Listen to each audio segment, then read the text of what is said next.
प्यारे छात्रों, आज मैं आपको अंडरस्टैंडिंग द सेल्फ में थर्ड इकाई से पढ़ाऊंगी, जिसका शीर्षक है योग। योग होता क्या है? योग दो शब्दों से मिलकर बना हुआ है, योग प्लस आसन यानी कि योगासन। शरीर को नियंत्रित रखना या शरीर को व्यवस्थित रखना एक तरह का योग ही है। योग की 5 अवस्थाएं मानी जाती है: विक्षिप्त, मूढ़, क्षिप्त, एकाग्र एवं निरुद्ध। एकाग्र व निरुद्ध योग में लाभप्रद है। योग में चित्त वृत्तियों का भी अपना विशिष्ट महत्व होता है, यानी कि चित्त को नियंत्रण करना ही योग है।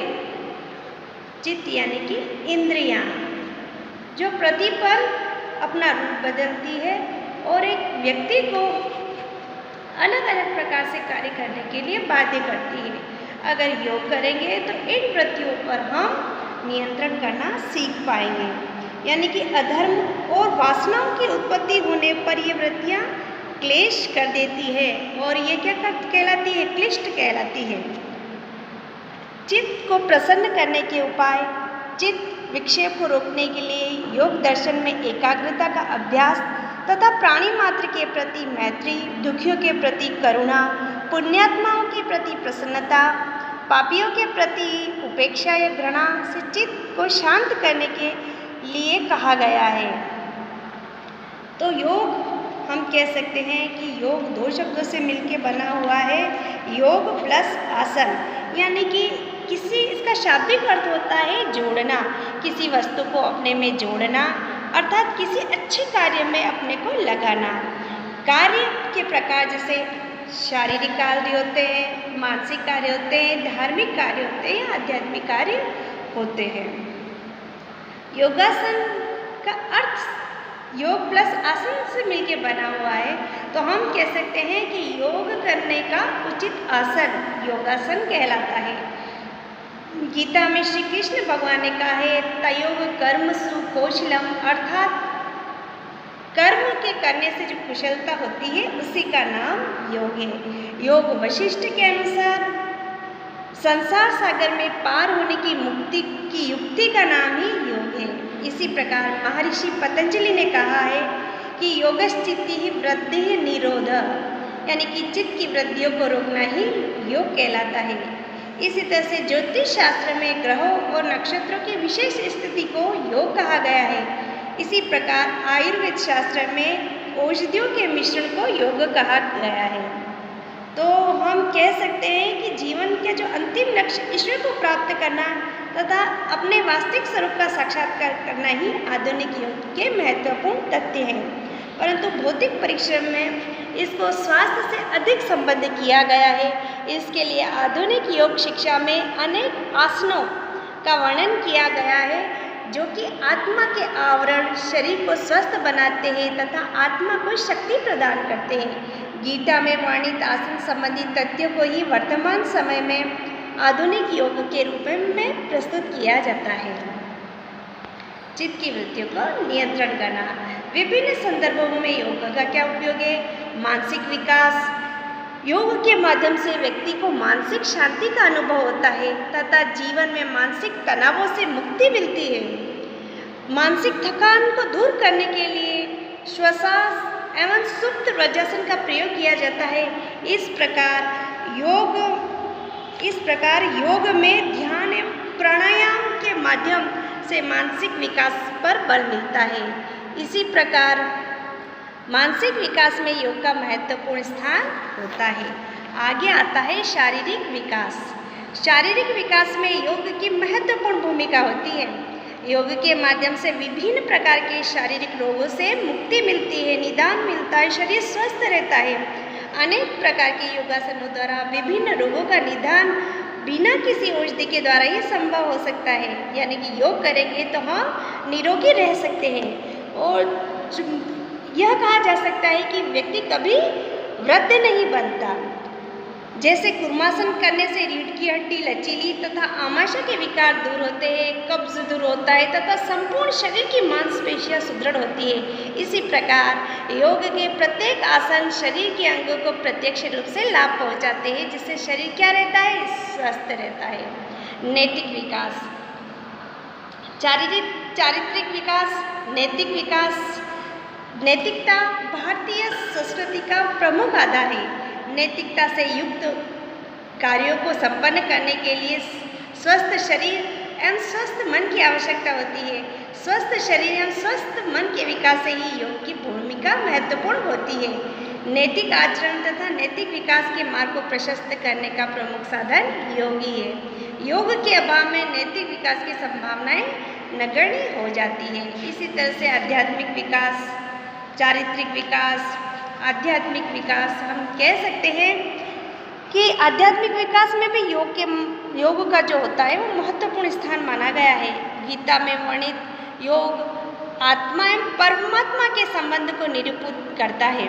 आत्मा से परमात्मा के संबंध को जोड़ने में तथा ज्ञान चक्षु को खोलने में योग की महत्वपूर्ण भूमिका होती है।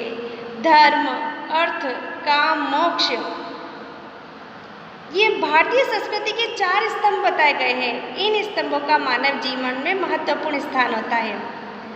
योग द्वारा मानव जीवन की चारों लक्ष्यों को क्रमबद्ध रूप से प्राप्त करने में सहायता की जाती है। योग के द्वारा धर्म, अर्थ, काम की प्राप्ति उचित रूप से प्रदान करते हुए मोक्ष का मार्ग प्रशस्त किया जाता है, क्योंकि योग से मानसिक पवित्रता एवं शारीरिक स्वस्थता व्यक्ति को धर्माचरण के लिए प्रेरित करता है। संतुलित विकास, संतुलित विकास में हम कह सकते हैं कि भारतीय संस्कृति में अति समृद्ध वजहते की अवधारणा प्रचलित है। भारतीय संस्कृति एवं सभ्यता सदैव से ही संतुलन के पक्ष में रही है। अतः संतुलित विकास की अवधारणा को योग के द्वारा पूर्ण किया जा सकता है। योग में प्रत्येक क्रिया मानव के लिए सभी पक्षों को संतुलित रूप से विकसित करती है। स्वस्थ शरीर, स्वस्थ मन, नैतिक आचरण, चारित्रिक विकास, सामाजिक गुण, रोग निवारण आदि क्षेत्रों में योग की सकारात्मक भूमिका होती है। इस भूमिका के कारण ही योग संतुलित विकास का महत्वपूर्ण साधन है। चिकित्सा में योग प्राचीन काल से वर्तमान समय तक रोग निवारक साधन के रूप में स्वीकार किया गया है। यानी प्राचीन चिकित्सा में भी इसको रोग निवारक माना गया है और आज भी हम यही मानते हैं। वर्तमान समय में स्वामी रामदेव जी की विभिन्न प्रकार की योगात्मक क्रियाएं आसनों के माध्यम से असाध्य रोगों को दूर करने का दावा कर रहे हैं। योग में संपन्न किए जाने वाले आसन मानव की अनेक शारीरिक व्याधियों को लाभ पहुंचाता है तथा उनको दूर करने का प्रयास करता है। जैसे सिंहासन में आवाज़ सुदृढ़ होती है, आँखों की शक्ति में वृद्धि होती है, छाती एवं गले के रोगों को लाभ पहुंचता है और टॉन्सिल संबंधी बीमारी में भी लाभ पहुंचता है। इस प्रकार हम कह सकते हैं कि आसनों के द्वारा विभिन्न प्रकार के रोगों का निवारण संभव है। दुखों का उन्मूलन भारतीय संस्कृति में भौतिक दुखों के शमन के लिए या नाश के लिए योग को सहायक साधन के रूप में स्वीकार किया गया है। सामान्य रूप से योग साधन ज्ञान, मनन, चिंतन एवं तर्क के द्वारा अनेक प्रकार के मानसिक दुखों का शमन किया जाता है। उदाहरणतः अनेक अवसरों पर जब व्यक्ति अपने परिजनों को मृत्यु एवं कष्ट की अवस्था में देखता है तो इस दुख के निवारण के लिए उसे योग का सहारा लेना पड़ता है। गीता में अर्जुन अपने परिजनों को युद्ध में मरने के भय से दुखी हो जाता है तो भगवान श्री कृष्ण द्वारा उसको विभिन्न प्रकार के योग साधनों के माध्यम से दुख एवं शोक मुक्त किया जाता है। इससे स्पष्ट होता है कि अनेक अवसरों पर दुख एवं शोक के निवारण में योग की महत्वपूर्ण भूमिका होती है।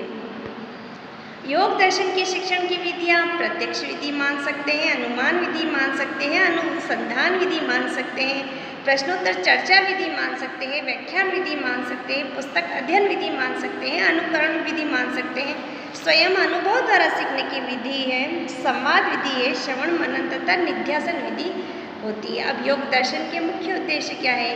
व्यक्तिगत शिक्षा के विकास का उद्देश्य यानी कि व्यक्ति का सर्वांगीण विकास करना, स्वस्थ शरीर में स्वस्थ मन, तो व्यक्तिगत शिक्षा का उद्देश्य है। शारीरिक विकास का उद्देश्य व्यक्ति हष्ट पुष्ट बने, वह शरीर से निरोगी रहे, उसकी मांसपेशियां मजबूत रहे, मानसिक शक्तियों का विकास का उद्देश्य उसकी मानसिक जो शक्तियाँ हैं, तर्क, चिंतन, स्मृति, स्मरण शक्ति, ये सभी क्रियाशील रहे, ये सभी दीर्घ समय तक चले। तो मानसिक शक्तियों का विकास योग के माध्यम से होता है। बौद्धिक विकास का उद्देश्य यानी कि बुद्धि का विकास बौद्धिक विकास का उद्देश्य के अंतर्गत ही आता है।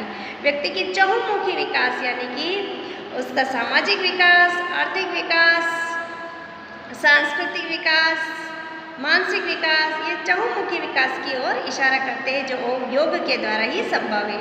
इसी तरह से मोक्ष प्राप्ति का उद्देश्य यानी कि आत्मा का परमात्मा से मिलन, जिसमें हम ओम का जो उच्चारण करते हैं, हमारी आत्मा परमात्मा में लीन हो जाती है। सांसारिक सुखों या सांसारिक जो भाव है उनसे छुटकारा पाना और अंत में उस परम शक्ति ईश्वर के पास जाने के लिए अपने मन को शुद्ध करना मोक्ष की प्राप्ति है, और वह योग के द्वारा ही संभव है। सांसारिक दुखों से निवृत्ति के प्रयास का उद्देश्य, संसार में जो दुख है, जो इंद्रियां व्यक्ति के बस में नहीं होती है, तरह तरह के कार्य करने पर एक व्यक्ति को विवश करती है, मोह माया में फंसाती है, तो सांसारिक दुखों, यही तो जो इंद्रियां हैं, जो सांसारिक मोह बंधन में बांधती है, उसी के कारण से दुख की उत्पत्ति होती है। मोह के कारण दुख की उत्पत्ति होती है, और इस मोह को दूर करने के लिए हमें योग या मेडिटेशन करना चाहिए। आत्मसंतोष एवं आत्मनियंत्रण के विकास का उद्देश्य, आत्मसंतुष्टि मिलती है। अगर शरीर स्वस्थ रहेगा तो मन स्वस्थ रहेगा, मन के अंदर आत्मा संतुष्ट रहेगी। आत्मसंतोष हो, हम आत्मा इंद्रियों पे नियंत्रण कर पा रहे हैं, मन पे नियंत्रण कर पा रहे हैं, तो आत्मनियंत्रण के विकास का उद्देश्य भी हमें योग ही प्रदान करता है।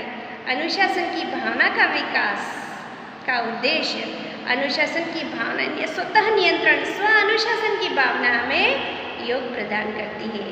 तो आज इस कक्षा में इतना ही, जल्द ही मिलेंगे, तब तक के लिए धन्यवाद।